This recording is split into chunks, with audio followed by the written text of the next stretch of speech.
Hey, good day. This is Robert Brown. How you doing today? This upcoming election, as most politicians always say, is the most important election in our times. We heard this a whole lot. But yet, what most Americans fail to realize is that their vote are commodities. It's not something that you should normally just give away. We should treat our votes like they're us, people. People who deserve the best that life have to offer. And that's exactly what your vote should be. Your vote should be considered a tool to push for the best that life has to offer. It's your vote. Now, in my community, the African American descendants of slaves community, understand that our descendants fought for the right to vote. They use underhand scheme, white supremacy and Klansmen in the local government begin to use underhand schemes to make sure black people didn't vote. Yet in this election, people saying they want to not participate in that system that is designed to stop them from doing this again. Now, I've always been a person that I took my vote very serious and I never just gave it away, but I never not voted. If I had to go in that voting booth and put in ADOS, or if I had to go in that voting booth and put in Yarakamama, as my nephew called Barack Obama, whatever, I'm going to put something down there, Mickey Mouse. I'm not going to crap on my ancestors' legacy to vote. They were burned, hung on trees like fruit, dragged down the road. Fear, intimidation to keep them from coming up to the polls. Yet now, we got people saying they're not going to vote. Now,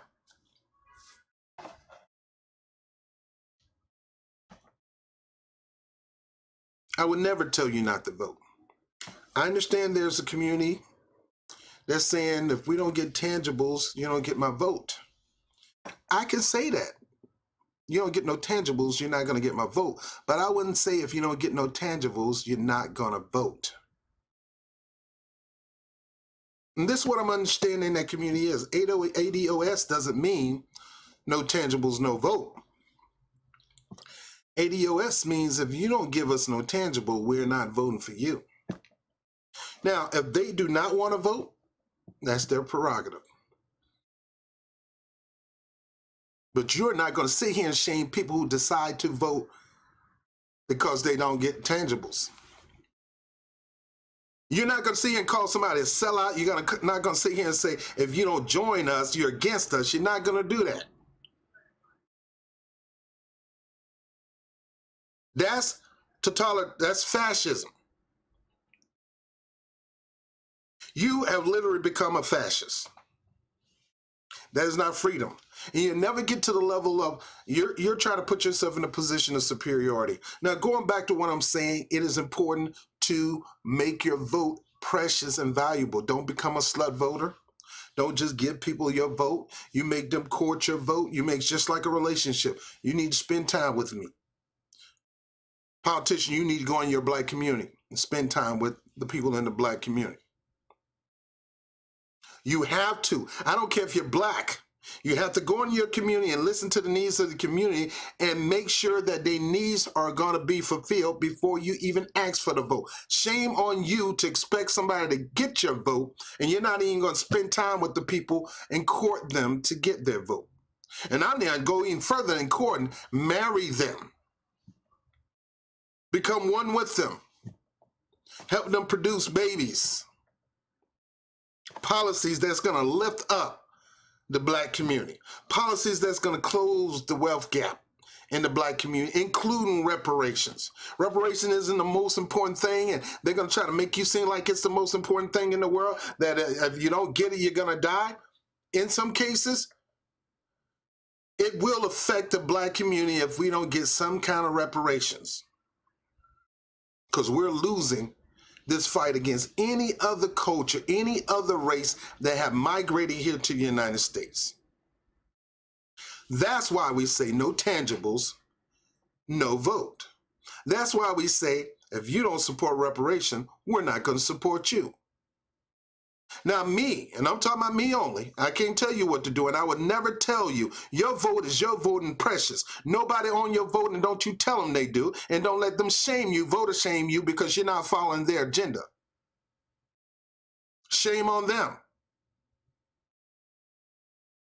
because you're not part of their movement. You make that decision. It's your vote. At the end of the day, you go to that booth.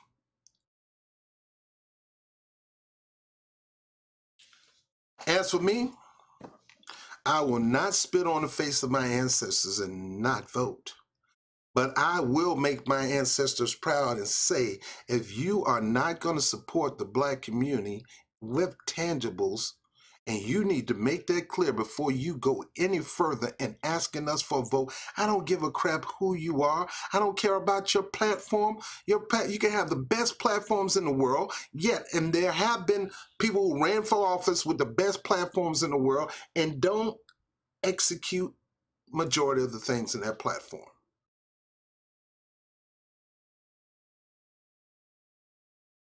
You can have the best platform in the world, and I may agree with every one of those platforms, but I have personal needs in my community that need to be addressed, and I want you to address it and not ignore it.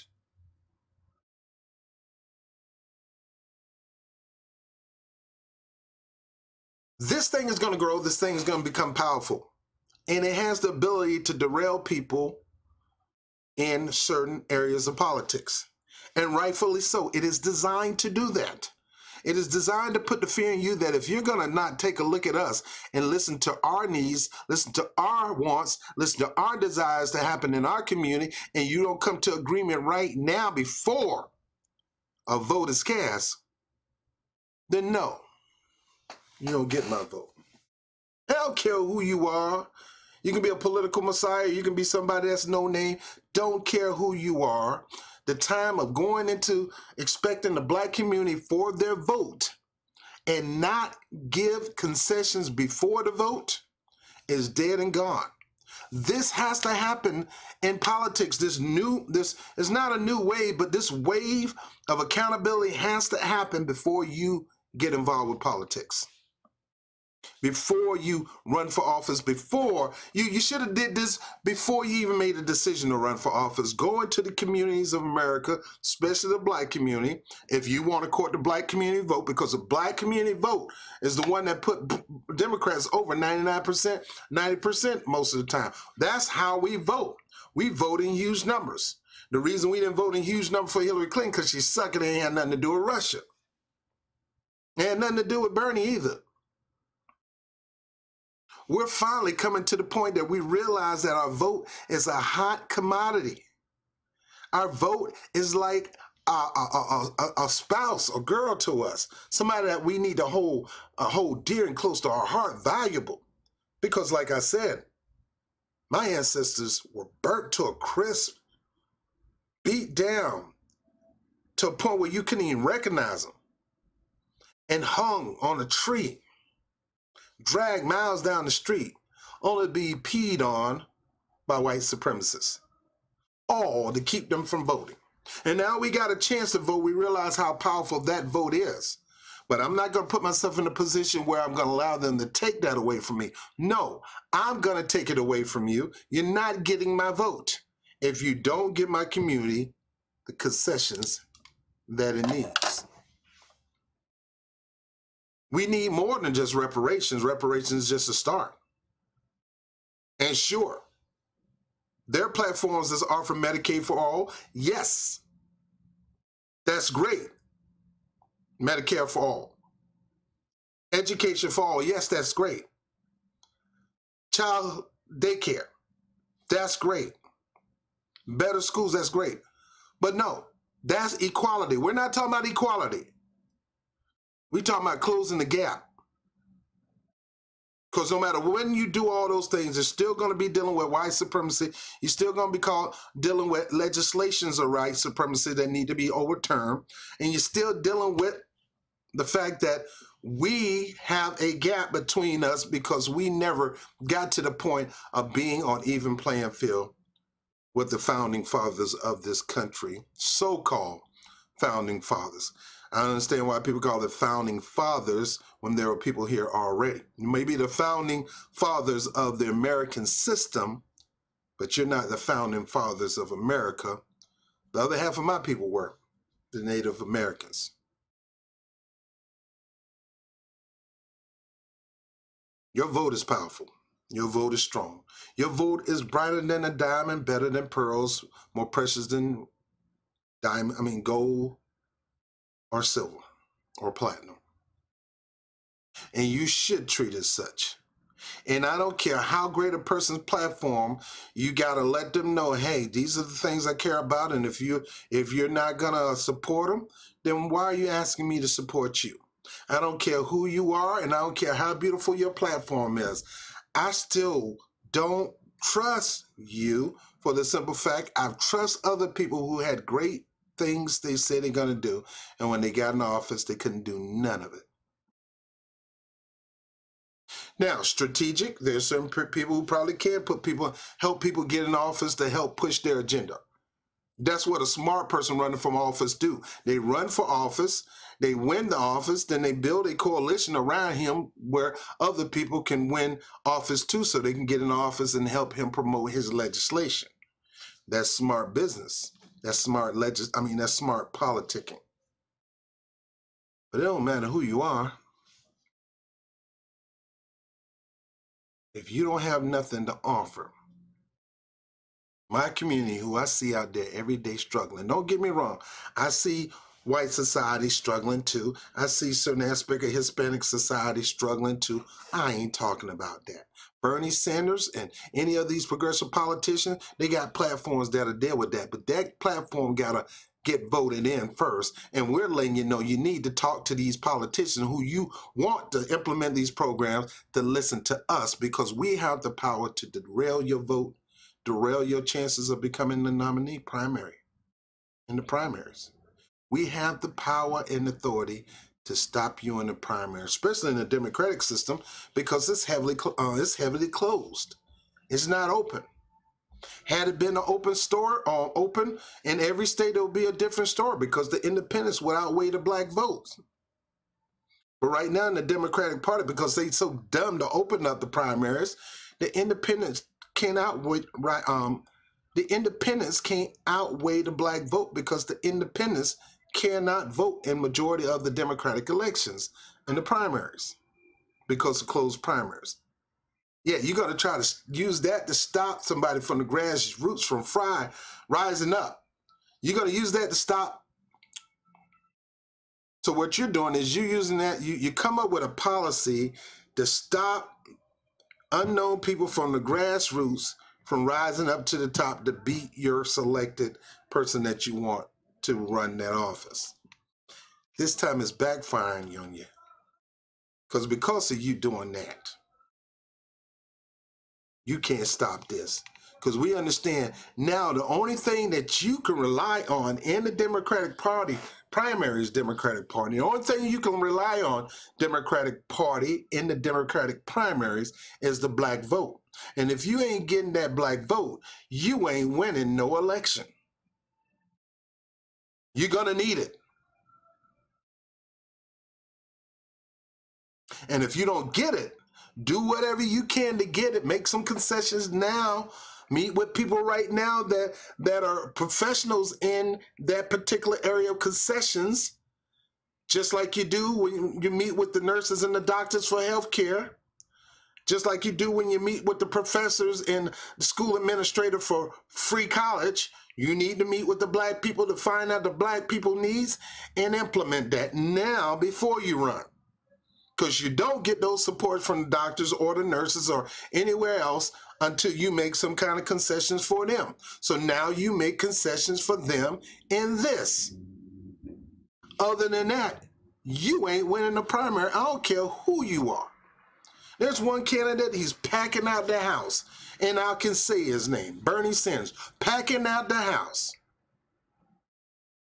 And a lot of those people are independents. And a lot of those people are Republicans. Yet if they're not registered in the Democratic Party, they cannot vote for him. So it goes back to this particular position right here. No matter who you are, Kamala Harris, Beto O'Rourke, Bernie Sanders,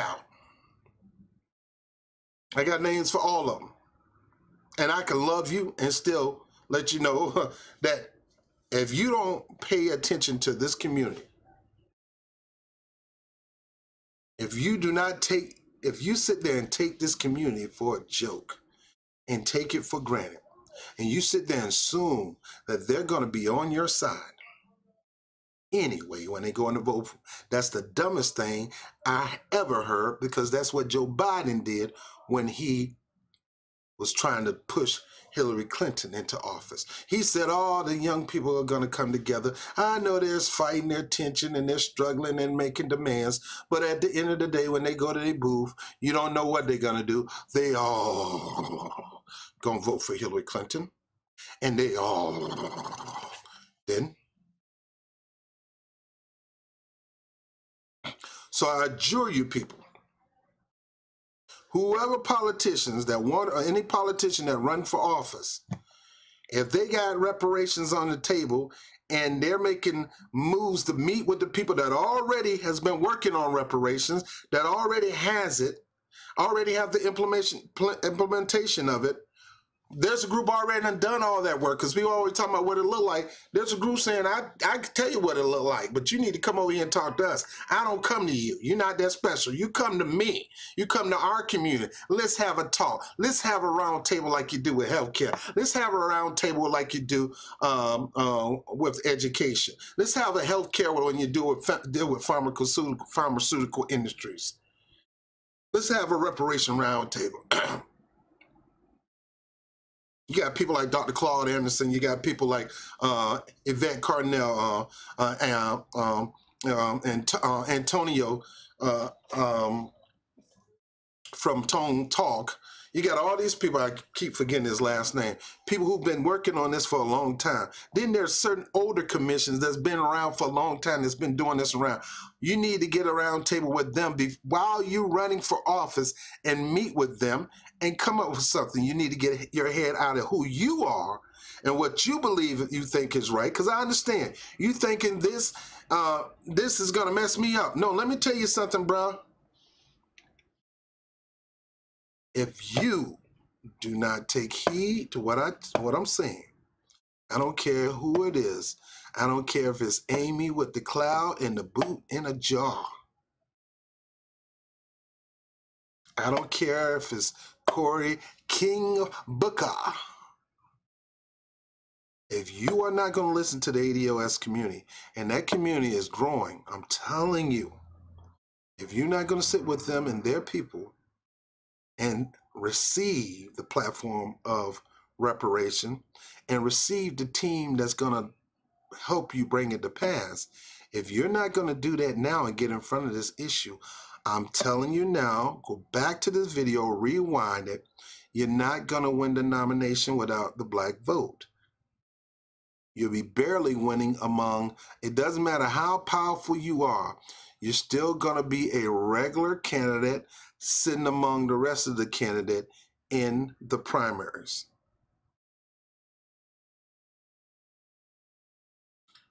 Now, I'm almost done.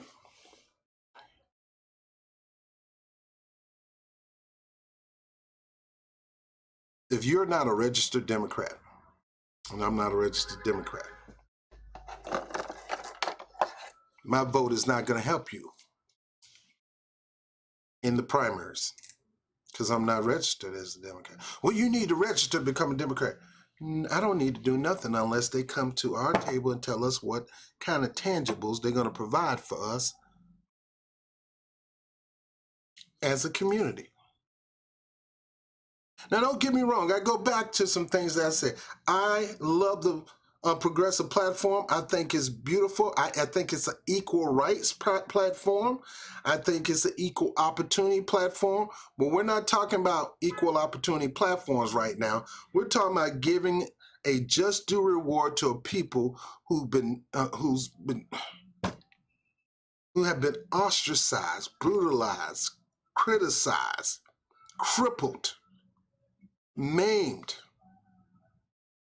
and a lot of time in good pleasure and fun and jokes and smoking a cigar and drinking a beer at the same time you're burning somebody from a from a noose in a tree, and hanging them at the same time. For the hundreds of years of slavery and the decades of Jim Crow laws, might well say another 100 years of Jim Crow laws, you need to come with something that's gonna specifically help that community grow up, grow out, and grow wild and wide. And if you're not able to do that right now, starting with the reparation, I don't care who you are, you're not going to win. Bernie Sanders' meeting are great. He polls well with Republicans. He polls well with independents. But here's the bottom line. If they're not registered Democrats, it ain't going to matter. So I'm saying this to say all this. The black community have woken up to the fact, and I'm proud of them. I'll be proud of that with any community, but I'm definitely proud with my community. They're waking up and realizing that their vote is valuable, it's precious, it's a high commodity, it's better than gold, silver, diamond, and rubies. It's precious. And the history to get us to this point is rich.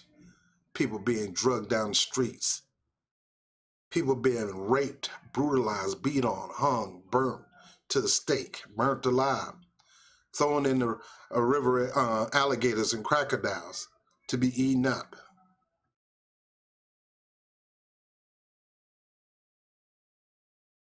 They realize that their vote is valuable, and they're holding their votes. And if you're not going to give them something concrete in this primary ahead of time and get out of your pride, politicians, and deal with this issue right now, I'm telling you, first they're going to make sure you're just no different from any other politician in this race, in the Democratic race. What do you mean by that? You all talk, no action. Because without us, you're not going to get over the hump. That goes for Kamala, all of us. If you're not going to cater to the black community and the needs of the black community by going to the black community, number one, going there, listen to the leaders in that community, go in there and listen, not tell them what they need to do, but let them tell you what you need to do. And especially on this reparation thing, you're not going to have, your chance is going to be the same with everybody. But if you want a blowout, you'll get in front of this and stop being a little punk and say, yeah, I support it. I'm going to dig into this, find out how I can make this happen. It's time for this to happen. I'm going to meet with an organization, and they're going to teach me about that. So there's no excuses for you not to support reparation. But I'm telling you now, if you don't support reparation, I know there's a lot of things to talk about, but in this particular segment, I'm going to say that if you don't have enough people, if you're not pushing this in the forefront, your black vote is fastly turning away from you. Fastly saying, I'm not voting for you. Well, you got to vote. Well, who say they're not voting? They're going to vote for the person who's going to vote for them. They're going to support the person who's going to support them. I mean, I'm talking about what happened back in the 60s. I'm talking about right now, what are you doing specifically for black people, for the black community? It's not victimhood. It's not victimizing. It's not pulling a card. It's the fact. The studies are there. If the black man don't catch up in certain area demographics, the black man's going to get lost in the wind. That's why this is a desperate situation. That's why this is a now situation. I've been talking about reparations for a while. Nobody really heard me. Who am I? Nobody, right? But now the word is out. And for those people saying it's going to cause division, it's going to cause a division if you don't, whether you like it or not. Because right now, your favorite candidate ain't going to get the black vote. Right now, they may have a lot of black people voting for them, but a certain percentage is going to start tapering off. Mainly ADOS, American Descendants of Slaves, is going to start tapering off and not voting for you. But to be foolish and getting your pride and act like you know it all, instead of meeting with those people and figuring out how you can make this happen, get in the forefront, you want to get in the back front and just blow it off and continue to talk about what you've been talking about forever. Equality, which is good, but it's not enough for the black community.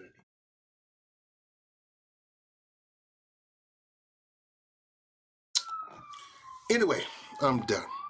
Your vote is precious, your vote is valuable, valuable, and you should boldly be able to tell a politician in the face, if you're not going to support the things that I need in my community right now, then you can right now forget my vote. It doesn't matter who it is. You can right now forget my vote. If you can't tell me some things that you want to do in black community, including reparations, you can't tell me that, then we're over. It's done. I could take the microphone off, be like R. Kelly and go off. But I'm not. I'm not.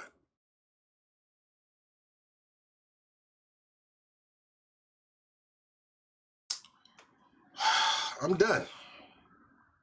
Your vote is precious. Your vote is powerful.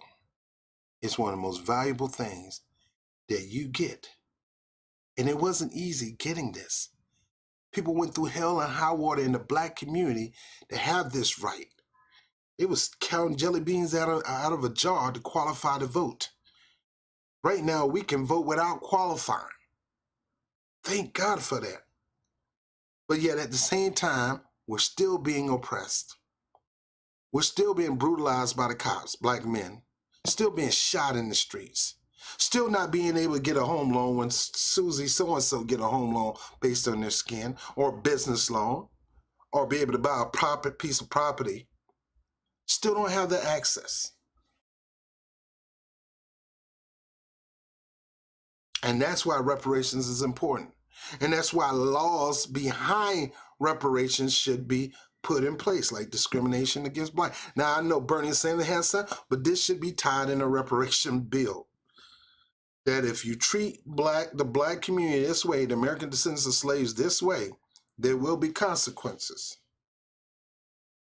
Now I'm done.